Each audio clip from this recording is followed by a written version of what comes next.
Hello दोस्तों।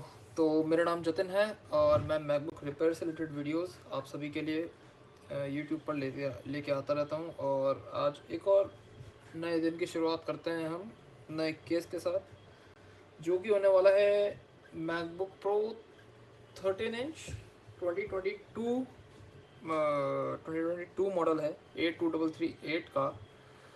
Okay. Actually touch bar models इस model के बाद डिसकंटिन्यूड हो गए और 2338 में एक और इन्होंने अपना रिवीजन लॉन्च किया जो कि दिखने में सेम था। और जो लोगों ने काफ़ी पसंद भी किया था उस मॉडल को, मतलब उस लुक को। मैं पर्सनली अभी भी उसी को यूज़ करता हूँ क्योंकि वो अभी का जो फीचर जो 14 इंच और 16 इंच मैकबुक्स आ रहे हैं, 14 इंच का डिज़ाइन थोड़ा मेरे को पर्सनली अच्छा नहीं लगता। तो अभी हम उसी एक बोर्ड को रिपेयर करने वाले हैं। 13 इंच 2022 M2 चिप के साथ ही आया था। सब कुछ इन्होंने सेम रखा था, डिस्प्ले वगैरह सब कुछ सेम था, बट बोर्ड में कुछ चेंजेस बस ये करे कि जो प्रोसेसर है उसको M2 में अपग्रेड कर दिया। एंड नैंड बेसिक जो 256 GB के साथ आता था तो वो सिंगल नैंड स्लॉट के साथ आने लगा, और जो 512 GB के साथ आता था वो डबल स्लॉट के साथ आने लगा। उसका मतलब ये है, पहले अगर 256 GB के साथ आप लेंगे तो सिर्फ एक ही नैंड लग के आएगी सिंगल, दैट इज़ वन, ये वाला। और ये वाला ब्लैंक होगा। और अगर आप 512 GB के साथ लेंगे तो ये दोनों मार्क होके आएंगे, जैसे कि 256 GB एक लगा हुआ है, 320 GB एक लगा हुआ है। तो ये हमारा 512 GB का कॉम्बिनेशन हो गया। ओके। तो बोर्ड की कंडीशन देखें तो प्रायर रिपेयर अटैम्प्ट कुछ निशान वगैरह तो हैं, बट रिपेयर अटैम्प्ट है या नहीं वो देखने के बाद पता चलेगा। मैं फ्रेशली अभी इसको ब्रीफ कर रहा हूँ, मैंने अभी इसको अच्छे से देखा भी नहीं है। तो बेसिक पावर लाइन्स की बात करें तो रेजिस्टेंस मोड पे आते हैं, स्पीड मीडियम कर देते हैं। तो अ, अ, अ, अ, हम्म, ये हमारा पी वी बस एन की वैल्यू हमारी ठीक आ रही है। ओके। उसके बाद आता है 3v3 एन परफेक्टली फाइन है। इसके बाद ये हमारी 5 वोल्ट वी बस USB-C के लिए पावर हाउस है। इस बोर्ड में इन्होंने पर्टिकुलर कुछ चेंजेस करे हैं। तो ये टाइप सी के लिए सिर्फ पावर है 5.1। अदर देन दिस 5.1 ये बनाया है बोर्ड के लिए। यहाँ पर इस तरफ 5.1 वोल्ट जनरेट होते हैं। ओके। ये हमारा audio jack controller, audio codec, I guess ये भी चेंज कर दिया इन्होंने इस बार। यस, इस बार चेंज कर दिया है 412 ACP। हाँ, इस बार उन्होंने ये चेंज कर दिया है। वरना 82338 में ये कॉमन वही लास्ट वाला ऑडियो कोडेक यूज़ कर रहे थे, जो कि 2016 से आई गेस यूज़ कर रहे हैं ये लोग। 16 या 1534 1534। ओके। और बेसिक उस पर आए तो सीडी की तरफ देखे हैं तो सीडी की तरफ हमें कुछ कोरोजन दिखता है, जो कि लिक्विड डैमेज है, लिक्विड स्पिल को इंडिकेट करता है। यहाँ पर कोरोजन है। CD3217B13 वर्जन यूज़ हो रखा है इसमें, देख सकते हैं। B13 version is use. And इस तरफ भी कुछ कोरोजन दिख रहा है। यहाँ पर भी कुछ माइनर कोरोजन है, ऐसा कुछ मेजर नहीं दिखा अभी तक। ओके। और आते हैं अपना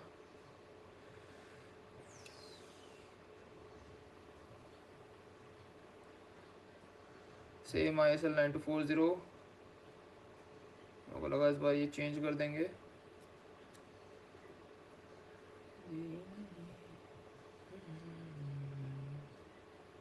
ओके। लेफ्ट साइड स्पीकर नाम चेंज है, TS यूज़ नहीं हो रहे हैं इस बार, SN यूज़ हो रहा है।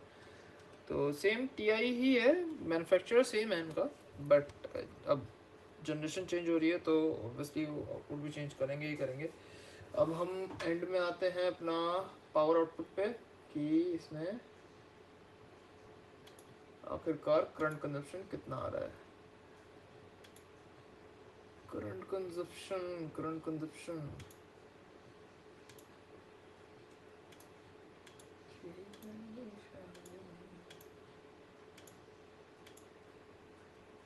ओके। तो ये आ जाते हैं हम करंट कंजप्शन टेस्ट पे।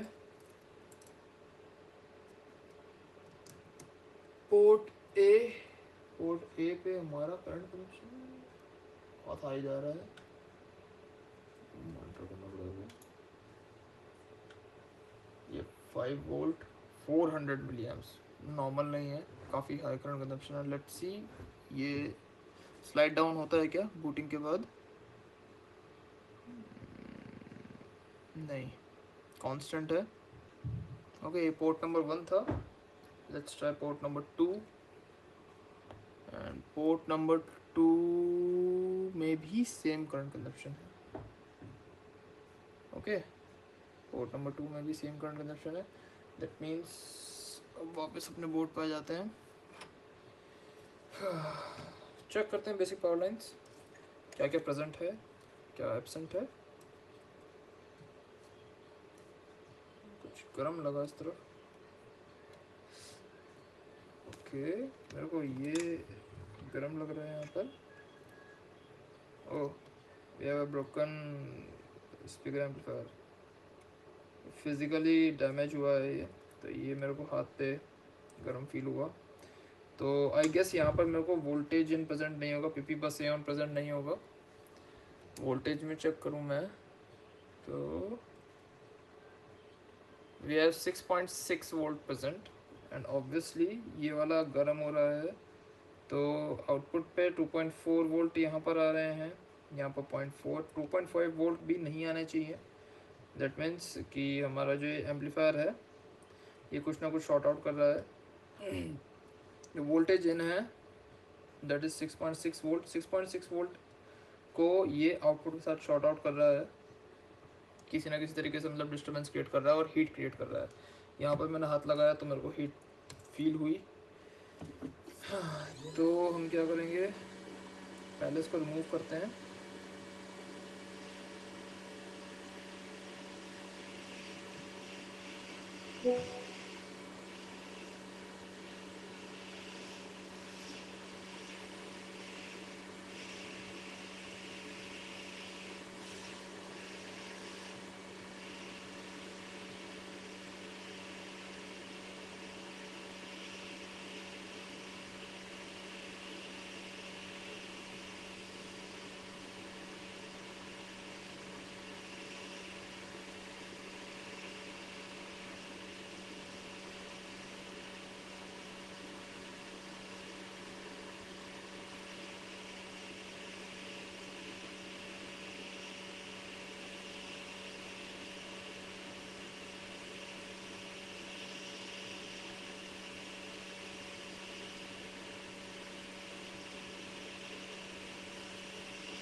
ओके, हमारा स्पीकर एम्पलीफायर रिमूव्ड है और मोस्ट प्रोबेबली शॉर्टिंग तो वैसे पहले भी नहीं आ रही थी इसमें। तो अब वोल्टेज अगर हम मेजर करेंगे तो we should have a P P. Current consumption में चेंजेस देखते हैं अब। Okay, 5 volts and we are 20 volts boost successfully। Speaker amplifier खराब था इसमें, वाओ।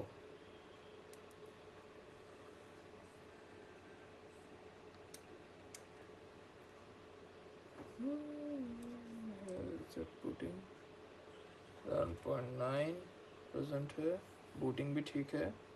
सेकंड पोर्ट ट्राई कर लेते हैं एक बार just to be sure.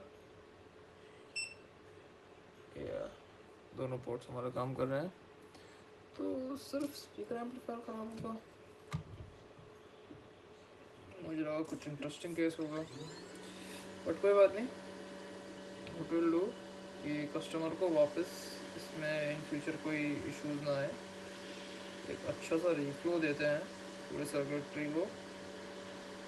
And एक बार मैं सीडी के नीचे भी ट्राई कर लूँगा कि कुछ डिब्री या फिर आपका जो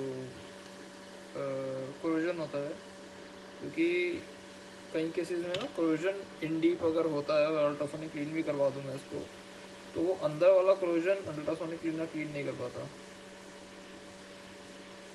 ऑल्दो 90% तक तो क्लीन कर देता है वो, बट जो अंदर कोरोजन भर जाता है सीडीज के अंदर भरा होगा उसको क्लीन नहीं कर पाएगा। उसको क्लीन करने के लिए मेरे को एक बार आईसी हटा कर देखनी पड़ेगी।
जैसे कि ये चीज़ें आईसी की हालत हम देख सकते हैं।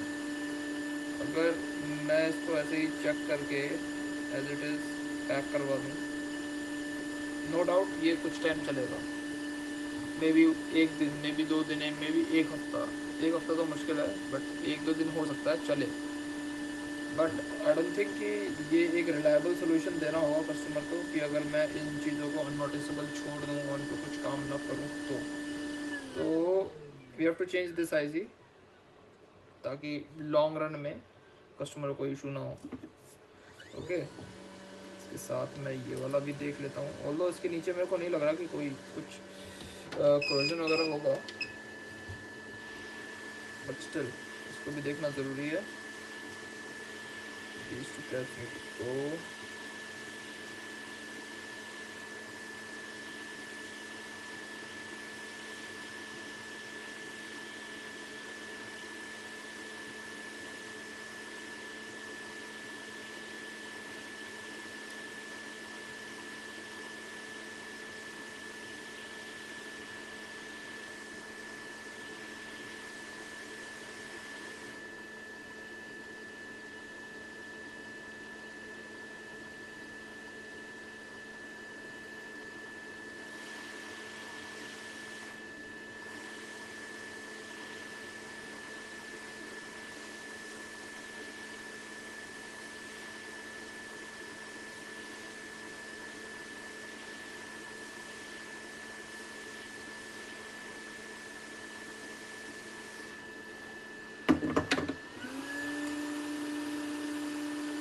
ये आईसी भी डेड है।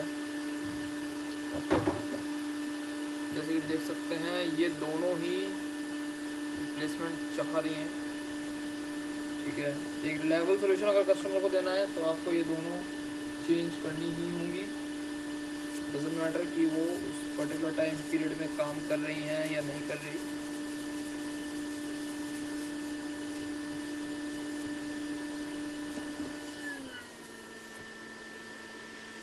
कई केसेस होते हैं हमारे पास जो कि लिक्विड डैमेज में आते हैं। इवन अगर किसी किसी अगर नॉर्मल बोर्ड्स की बात करूँ मैं, जैसे कि HP या डेल, इन सब की भी बात करूँ मैं, तो इनमें भी कई केसेस हमारे पास ऐसे आते हैं जिनमें अगर 3 वोल्ट LDO डाउन है और आयो मेरे को पता है कि हाँ 3 वोल्ट LDO आयो की वजह से डाउन है, और आयो पर्टिकुलर टाइम जिस टाइम पर मैं उसको डायग्नोस कर रहा हूँ उस टाइम पर वो काम कर रही है, तो एक रिलायबल सॉल्यूशन के लिए मैं उसकी आयो या SMC को चेंज ही करूँगा, उसको ऐसे ही वापस नहीं देता, क्योंकि वो चीज़ मेरे पास फिर मेरा टाइम वेस्ट करने के लिए आएगी ही आएगी। आज नहीं आएगी तो कम से कम 2-3 दिन बाद आएगी, मे बी 1 महीना बाद आए, बट हमारे अपने वारंटी पीरियड को के अंदर अंदर ही वो आ जाएगी। वारंटी पीरियड की बात भी नहीं है, कस्टमर को रिपेयर्स पे ट्रस्ट वापस गेन कराना बहुत मुश्किल होता जा रहा है, क्योंकि कस्टमर्स अब रिपेयर के ऊपर ट्रस्ट कर नहीं रहे हैं इस हिसाब से।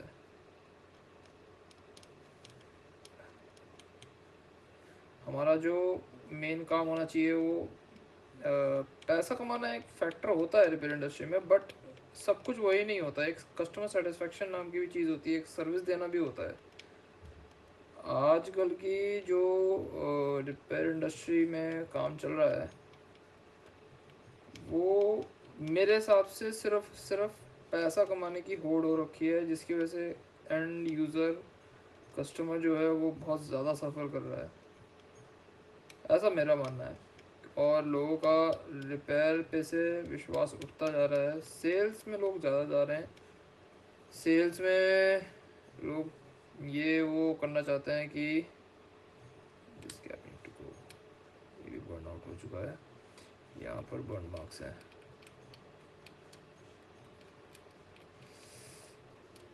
लोग ये चाह रहे हैं कि नया पुराना रिपेयर ना कराएं और नया ही बेस्ट सोल्यूशन है, बट इन्वायरमेंटली भी और अपनी पॉकेट के लिए भी बेस्ट होता है चीज़ को वापस, अगर वो रिपेयरेबल है और रीज़नेबल कॉस्ट पे रिपेयरेबल है तो उसको रिपेयर करा लिया जाए।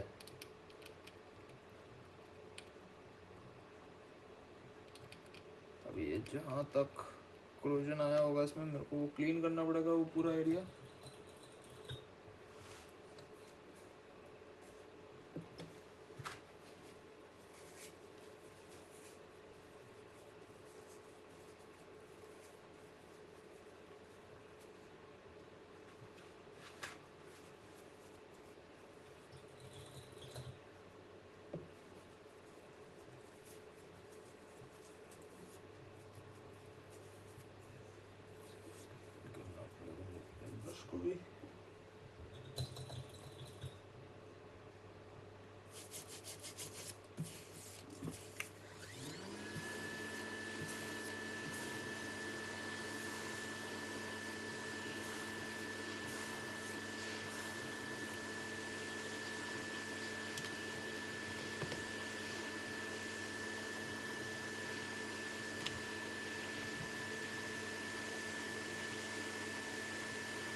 these are the new CD3217B13 version.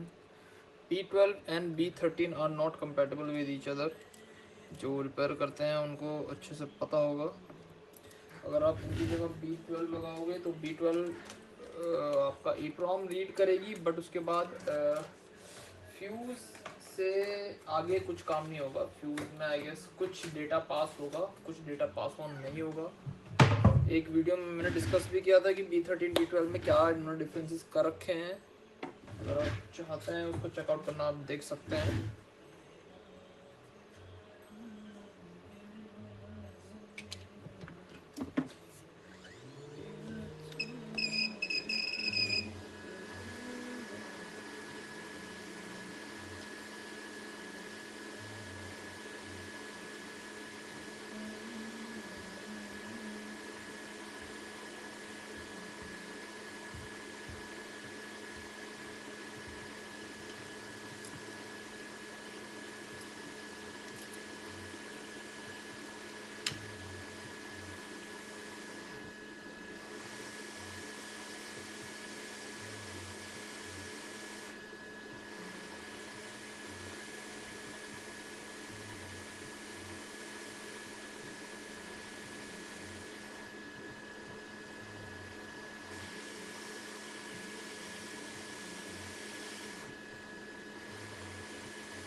Okay, so this is a 0 ohm resistance,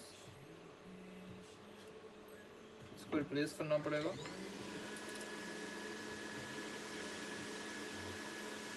condition कुछ ज़्यादा अच्छा नहीं दिख रहा है क्योंकि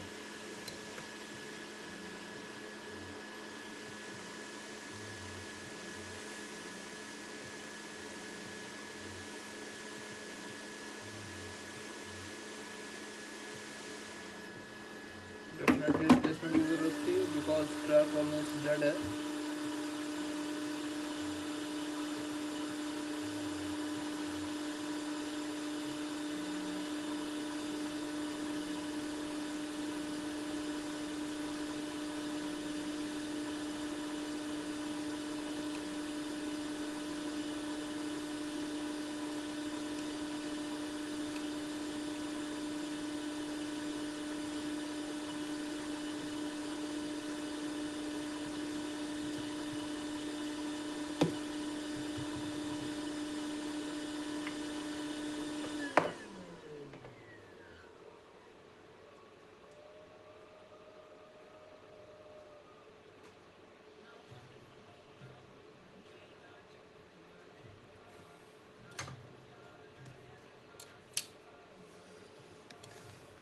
Find the 0 ohm resistance.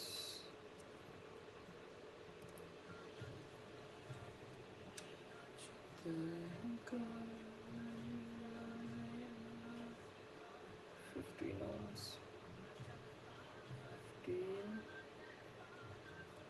100K, 4.7K, 0 ohm resistance. Definitely a 0 ohm resistance.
Okay, much better.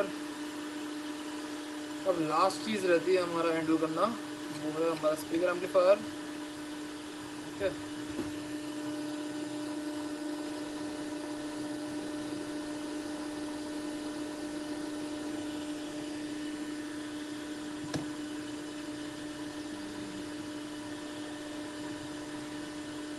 Speaker amplifier टूटा हुआ तो ये रहा।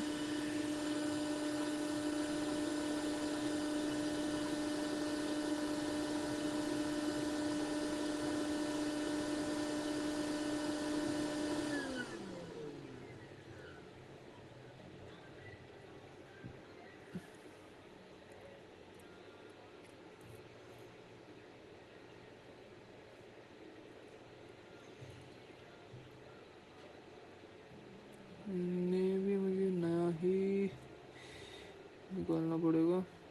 मे बी ये यहाँ पे स्टॉक में नहीं दिख रहा। यस,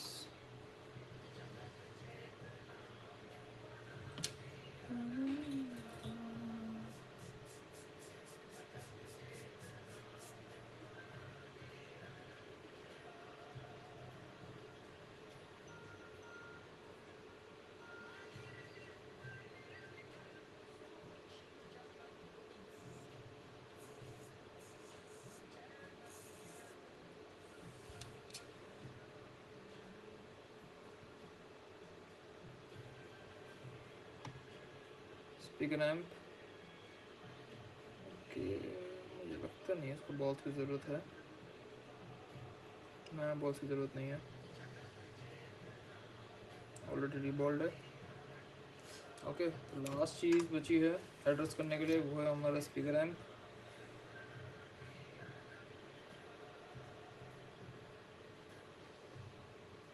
उसके बाद हमको इसमें सारी चीज़ें चेक करनी है, स्पीकर भी इसमें रिस्पॉन्ड करना चाहिए फिर।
ओके, बेसिक ऑनलाइन चेक कर लेते हैं सारी जहाँ जहाँ काम किया हमने। दिस इज पीवी बस एऑन, दैट इज 12.6 की जो पावर लाइन है वो। उसके बाद एलडीओ चेक कर लेता हूँ मैं सीडी के, एलईडी इन आउटपुट 1.5 ठीक है, ये तो ठीक है।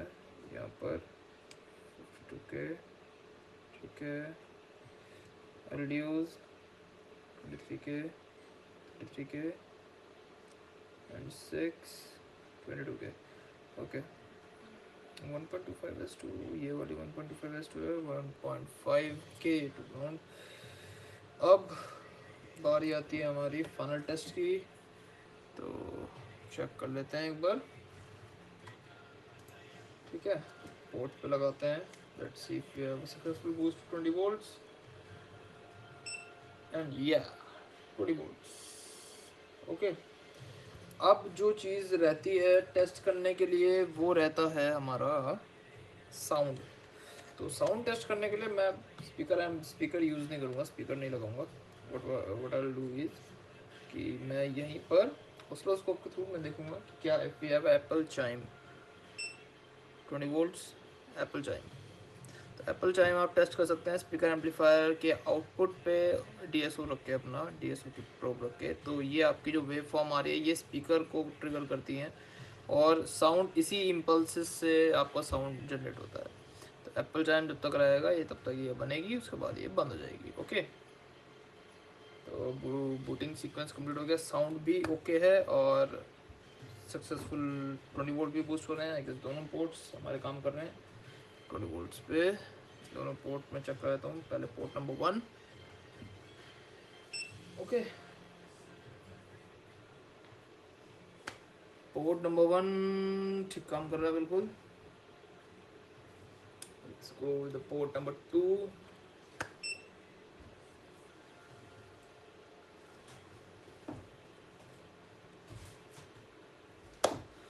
पोर्ट नंबर 2 भी हमारा बिल्कुल ठीक काम कर रहा है, कोई इश्यूज़ नहीं है व्हाट्सएवर अभी तक। हमें इसमें बिल्कुल ओके रिपोर्ट है, जहाँ भी हमें लिक्विड डैमेजेस में दिखा था हमने वहाँ हर जगह ट्रीटमेंट कर दिया है। अब जो चीज़ बची होंगी जो कि मेरे को नेकेड आई से नहीं दिख रहा है, उसको मेरा अल्ट्रासोनिक क्लीनर आराम से हैंडल कर सकता है।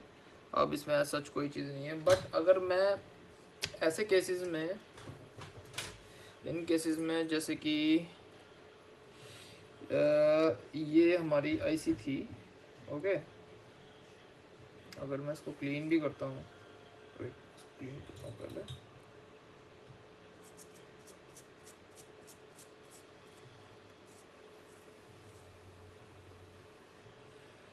ओके। ऑल्दो ये 20 वोल्ट पास कर रही है, अपना काम कर रही है, बूटिंग भी करेगी, चार्जिंग भी करेगी, सब कुछ होगा इसमें। बट एक टाइम पीरियड के बाद ये बर्नआउट हो ही जाएगी, ख़राब हो जाएगी। अब देख सकते हैं क्या कंडीशन है आईसी की।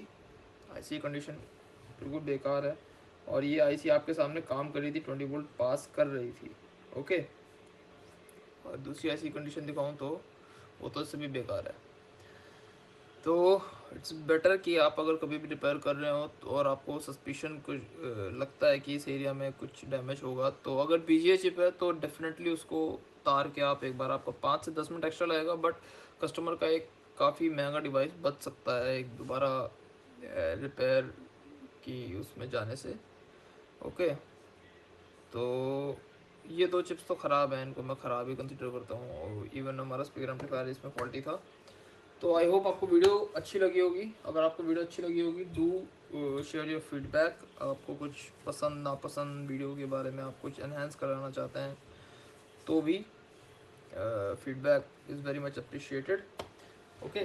तो मैं आज की वीडियो यहीं पे पॉज करता हूँ, आपसे मिलता हूँ एक नेक्स्ट वीडियो में।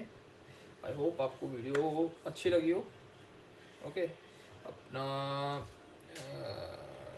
लाइक एंड शेयर ज़रूर कीजिए वीडियो को, और सब्सक्राइब करने से हमें मोटिवेशन मिलती है अच्छी और अच्छे से वीडियो बनाने में, और आगे आपको अच्छी ऐसी नॉलेज देने के लिए, ओके। तो आपसे मिलता हूँ मैं नेक्स्ट वीडियो में।